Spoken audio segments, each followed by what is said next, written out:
Je bénirai l'Éternel en tout temps. Ses louanges seront toujours dans ma bouche. Oh, j'aime qu'on ait un problème. Et puis qu'elle est content comme ça. Ah, m'pas caché Dieu. Depuis que commence li Bible moi chaque jour, me senti charge problème moi yo sorti sous dôme. Oh, si c'est comme ça, moi pour aller couvrir acheter un Bible. Dégagez au marché. Mais en attendant, ou qu'attendez radio télévision d'espoir? Radio Vision d'Espoir. Oh, moi t'attendais une annonce comme ça, oui. Mais qui ça a te dit? Lecture de la Bible en un an. Une émission qui vous accompagne à la découverte des trésors cachés de la parole de Dieu sur Radio Télévision d'Espoir.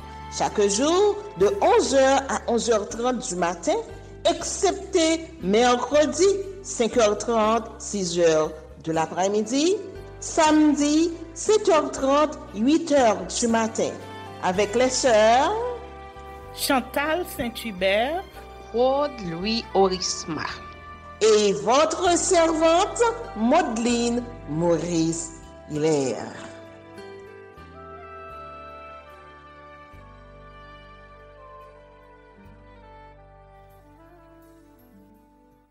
Saint-Esprit de Dieu, fais-nous la grâce de jouir de ta présence durant cette lecture qui enseigne, convainc, corrige, instruit et qui sauve. Au nom de Jésus. Amen.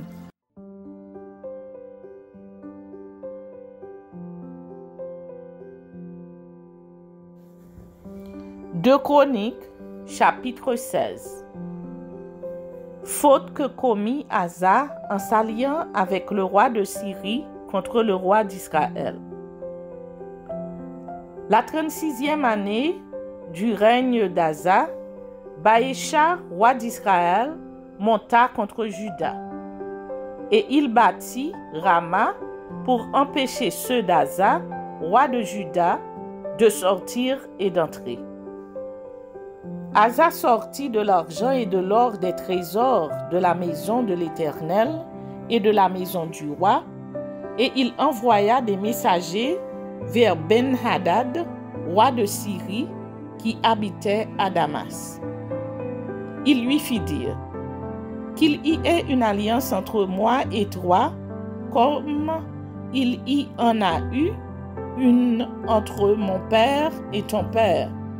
Voici, je t'envoie de l'argent et de l'or. Va, romps ton alliance avec Baécha, roi d'Israël, afin qu'il s'éloigne de moi. Ben-Hadad écouta le roi Asa. Il envoya les chefs de son armée contre les villes d'Israël, et ils frappèrent Ijon, Dan, Abel-Maïm et tous les magasins des villes de Nephtali. Lorsque Baécha l'apprit, il cessa de bâtir Rama et interrompit ses travaux. Le roi Asa occupa tout Juda, à emporter les pierres et le bois que Baécha employait à la construction de Rama, et il s'en servit pour bâtir Géba et Mitzpa.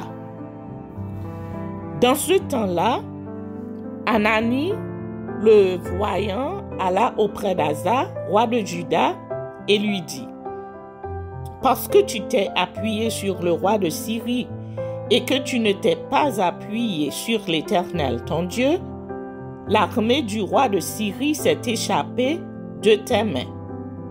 Les Éthiopiens et les Libyens ne formaient-ils pas une grande armée avec des chars et une multitude de cavaliers? Et cependant, l'Éternel les a livrés entre tes mains, parce que tu t'étais appuyé sur lui. Car l'Éternel étend ses regards sur toute la terre pour soutenir ceux dont le cœur est tout entier à lui. Tu as agi en insensé dans cette affaire, car dès à présent, tu auras des guerres. » Asa fut irrité contre le voyant et il le fit mettre en prison parce qu'il était en colère contre lui. Et dans le même temps, Asa opprima aussi quelques-uns du peuple. Les actions d'Asa, les premières et les dernières, sont écrites dans le livre des rois de Juda et d'Israël. La 39e année de son règne, Asa eut les pieds malades au point d'éprouver de grandes souffrances. Même pendant sa maladie, il ne chercha pas l'Éternel, mais il consulta les médecins. Asa se coucha avec ses pères et il mourut la 41e année de son règne. On l'enterra dans le sépulcre qu'il s'était creusé dans la ville de David. On le coucha sur un lit qu'on avait garni d'aromates et de parfums, préparés selon l'art du parfumeur, et l'on en brûla en son honneur une quantité très considérable.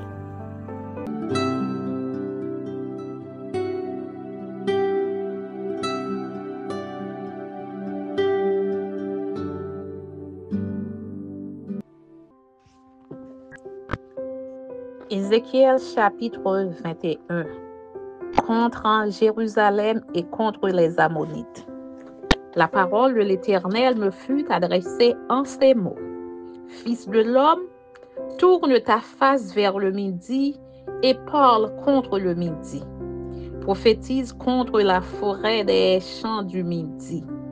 Tu diras à la forêt du midi, écoute la parole de l'Éternel. Ainsi parle le Seigneur l'Éternel, je vais allumer un feu au-dedans de toi, et il dévorera tout arbre vert et tout arbre sec. La flamme ardente ne s'éteindra point, et tout visage en sera brûlé du midi au septentrion.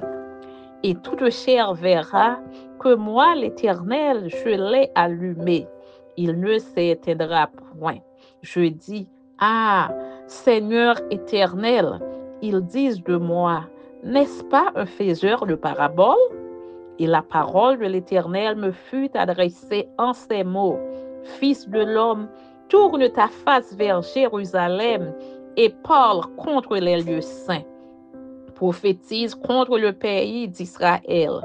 Tu diras au pays d'Israël, ainsi parle l'Éternel, voici j'en veux à toi.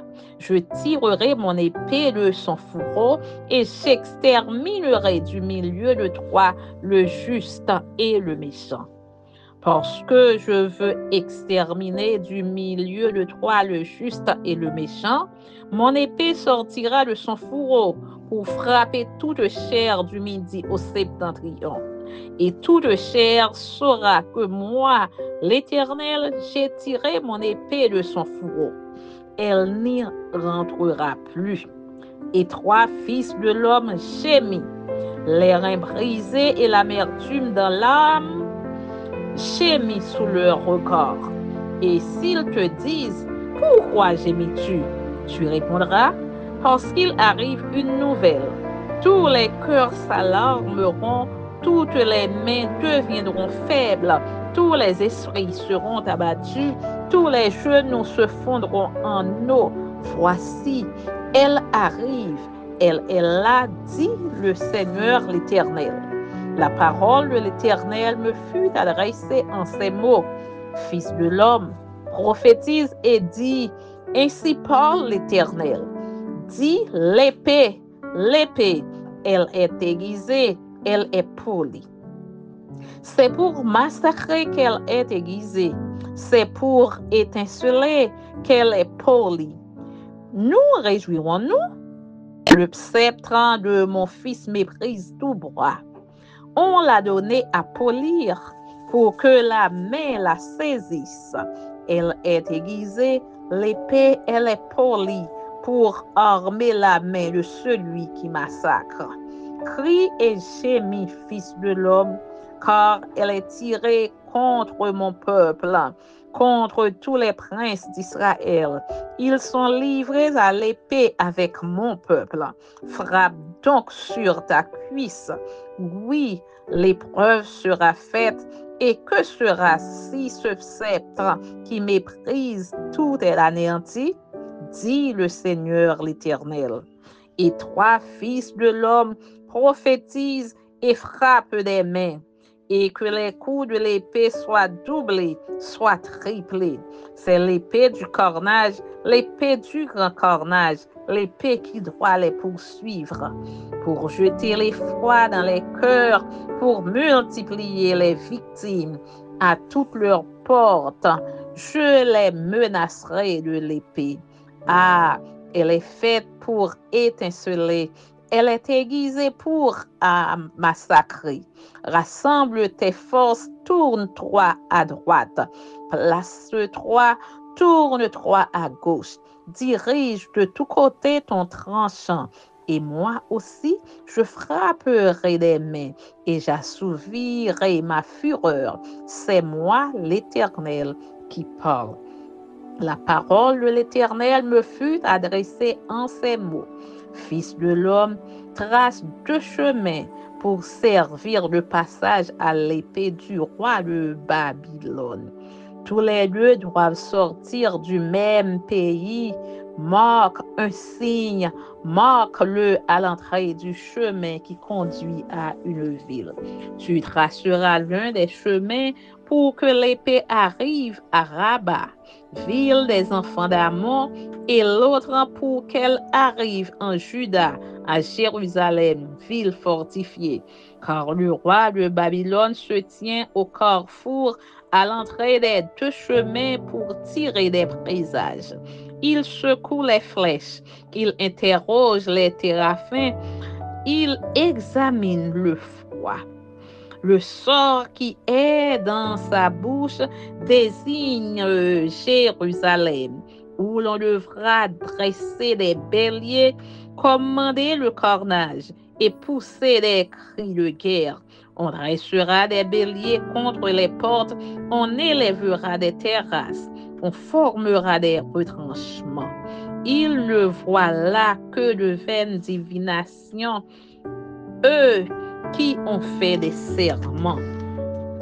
Mais lui, il se souvient de leur iniquité, en sorte qu'ils seront pris. C'est pourquoi ainsi parle le Seigneur l'Éternel. Parce que vous rappelez le souvenir de votre iniquité, en mettant à nu vos transgressions, en manifestant vos péchés dans toutes vos actions. Parce que vous en rappelez le souvenir, vous serez saisis par sa main. Et toi, profane, méchant, prince d'Israël, dont le jour arrive au temps où l'iniquité est à son terme. Ainsi parle le Seigneur l'Éternel. La tiare sera ôtée, le diadème sera enlevé. Les choses vont changer. Ce qui est abaissé sera élevé, et ce qui est élevé sera abaissé. J'en ferai une ruine, mais cela n'aura lieu qu'à la venue de celui à qui appartient le jugement et à qui je le remettrai. Et 3 fils de l'homme prophétisent et disent, ainsi parle le Seigneur l'Éternel, sur les enfants d'Ammon et sur leur opprobre. Dis, l'épée est tirée, elle est polie pour massacrer, pour dévorer, pour étinceler. Au milieu de tes visions vaines et de tes oracles menteurs, elle te fera tomber parmi les cadavres des méchants, dont le jour arrive au temps où l'iniquité est à son terme. Remets ton épée dans le fourreau. Je te jugerai dans le lieu où tu as été créé, dans le pays de ta naissance. Je répandrai sur toi ma colère, je soufflerai contre toi avec le feu de ma fureur, et je te livrerai entre les mains d'hommes qui dévorent, qui ne travaillent qu'à détruire. Tu seras consumé par le feu, ton sang coulera au milieu du pays. On ne se souviendra plus de toi, car moi, l'Éternel, j'ai parlé. Amen.